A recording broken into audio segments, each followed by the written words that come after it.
So hello guys, welcome back to another videos. और हम कर रहे हैं फॉर्म्स ऑफ बिजनेस ऑर्गेनाइजेशन का लास्ट पार्ट और इसी के साथ हमारा चैप्टर खत्म होगा। और अगर आपने इस चैप्टर का फर्स्ट, सेकंड, थर्ड और फोर्थ पार्ट नहीं देखा है तो डिस्क्रिप्शन में लिंक है, वहां से आप जाकर देख सकते हो। सो चलिए स्टार्ट करते हैं अपने लास्ट टॉपिक, जो कि हमारा formation of a company. So हमारा ये टॉपिक है formation of a company stage and importance documents. यानी जब कंपनी बनाते हैं, यानी कोई व्यक्ति अपना कंपनी फॉर्मेशन करता है तो उसमें आपको 3 स्टेज से गुजरना पड़ता है। Formation of a company mean bring a company into existence and starting its business. It involve competition of a lot of legal formalities and procedure. मतलब कि एक कंपनी को फॉर्म करने के लिए यानी कि बनाने के लिए बहुत सारे लीगल फॉर्मेलिटीज और प्रोसीजर से होकर गुजरना पड़ता है, तब जाकर एक कंपनी का फॉर्मेशन होता है। उनमें से हमारा पहला स्टेज है promotion of a company. Promotion मतलब कि एडवर्टाइजमेंट नहीं, प्रमोशन मतलब होता है it involve receiving a business idea and taking an initiative to form a company so that practically shape can be given to exploiting the available business opportunity. मतलब कि वो person जो बिजनेस आइडिया को लेकर आता है और उसके ऊपर काम करता है उसे हम बोलते हैं प्रोमोटर। सो ये हो गया प्रोमोटर। और अब बात करते हैं फंक्शन क्या है, मतलब जो प्रोमोटर होते हैं उनका काम क्या होता है।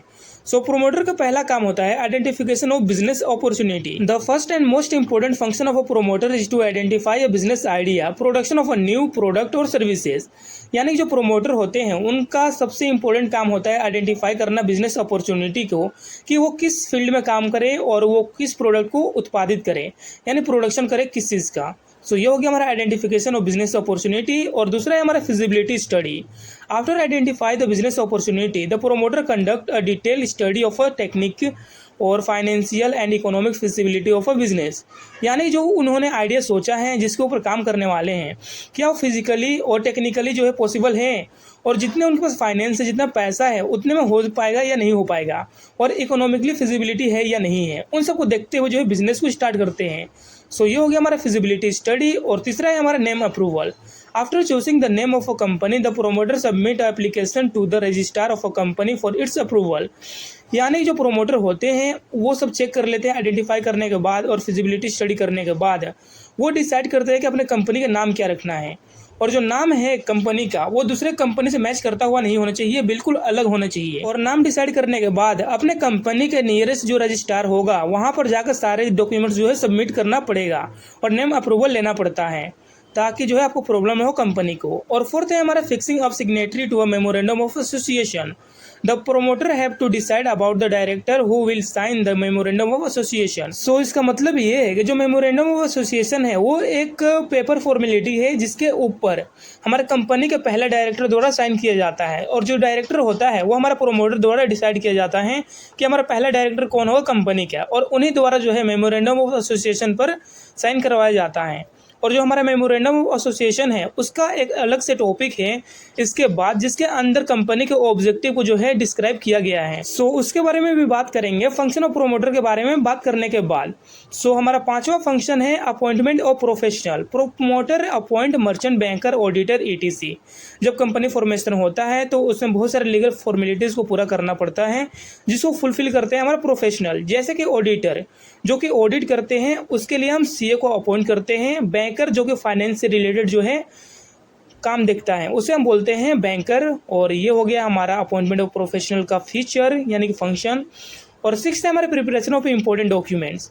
Promoter prepare certain legal documents like memorandum of association, article of association which have to submitted to the registrar of a company.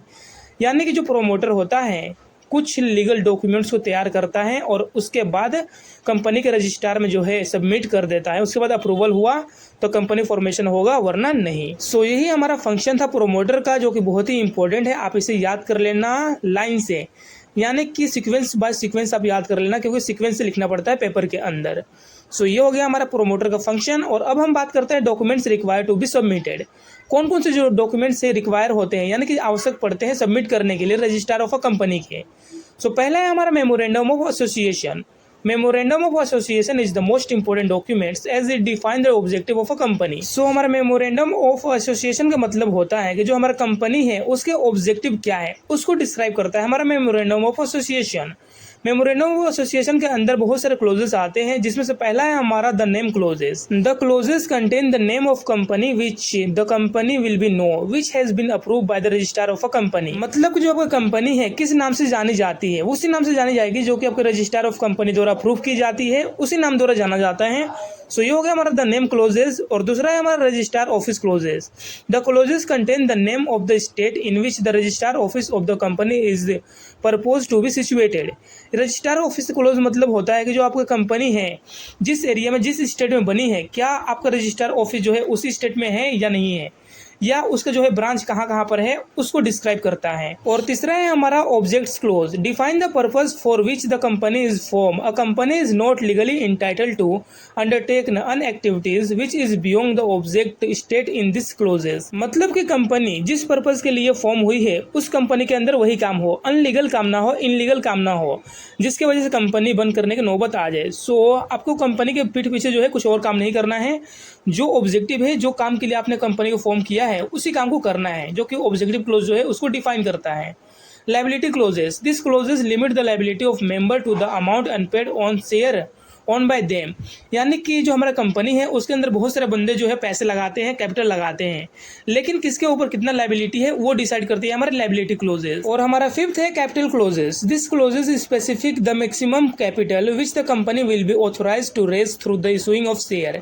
यानी कि जो कंपनी है, जिस कंपनी के अंदर कैपिटल लगा पड़ा है, वो कंपनी अपने इशू यानी अपने शेयर को कितने तक इशू कर सकती है, कितने तक बेच सकती है, जो कि हमारा कैपिटल क्लोज जो है डिसाइड करता है।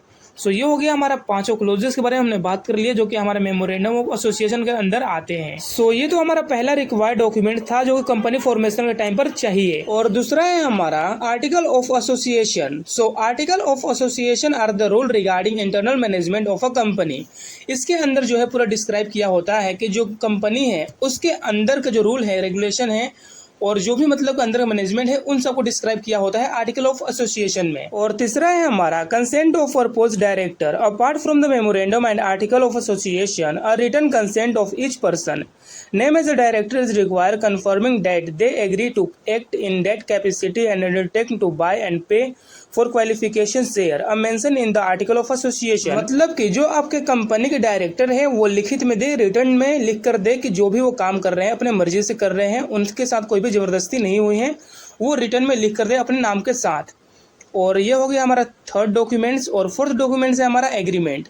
The agreement, if any, which the company proposed to enter with any individual for appointment as its managing director and manager is required to be submitted to the registrar for getting the company registered under the act। मतलब कि अगर कोई agreement हुआ है company formation के time पे, चाहे वो मैनेजिंग डायरेक्टर को अपॉइंट करते समय या जो प्रोफेशनल होते हैं सीए हुए, उन सबको अपॉइंट करते हुए कोई एग्रीमेंट हुआ है तो उसको भी अटैच करके आपको रजिस्ट्रार में जो है सबमिट करना पड़ेगा कंपनी फॉर्मेशन के टाइम पर। सो ये हो गया हमारा फोर्थ। और फिफ्थ है हमारा statutory डिक्लेरेंस that all the documents submitted and information share is true to the best of knowledge of the promoter।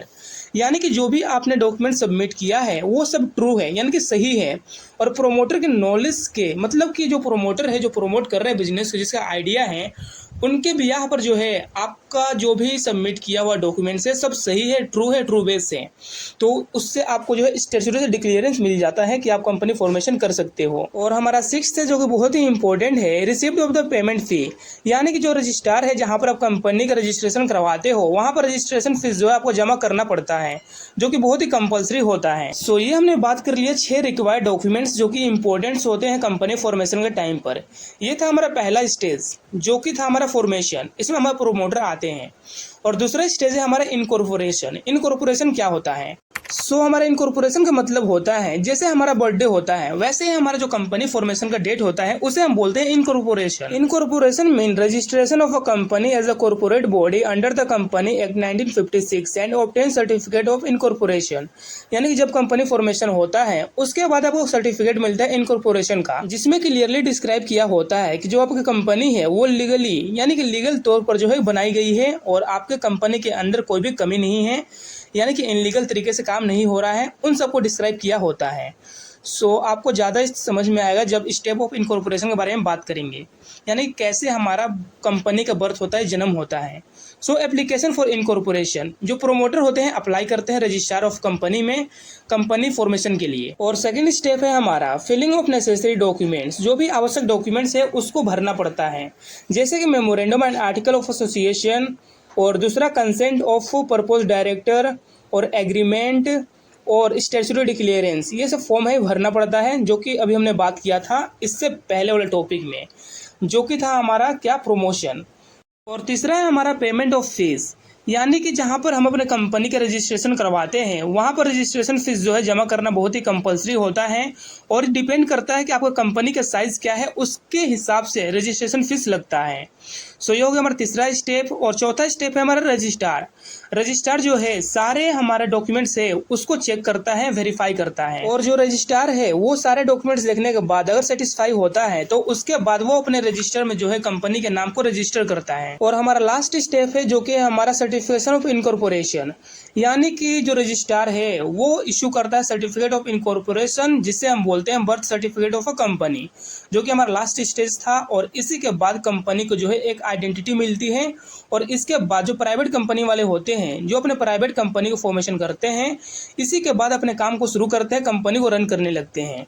लेकिन जो पब्लिक कंपनियां होती हैं उनको एक और स्टेप से गुजरना पड़ता है, जिसे हम बोलते हैं कैपिटल फॉर्मेशन, जो कि बहुत ही इंपॉर्टेंट है हमारा पब्लिक कंपनी के लिए। जो पब्लिक कंपनी होती है उसके अंदर कोई भी व्यक्ति, कोई अकेला व्यक्ति या पार्टनर्स जो है अपने घर से पैसे नहीं लगाते हैं। इसके अंदर हमारे इंडिया के या हमारा ऑल ओवर द वर्ल्ड जितने भी लोग हैं कंपनी के अंदर पैसे इन्वेस्ट कर सकते हैं और शेयर को खरीद सकते हैं।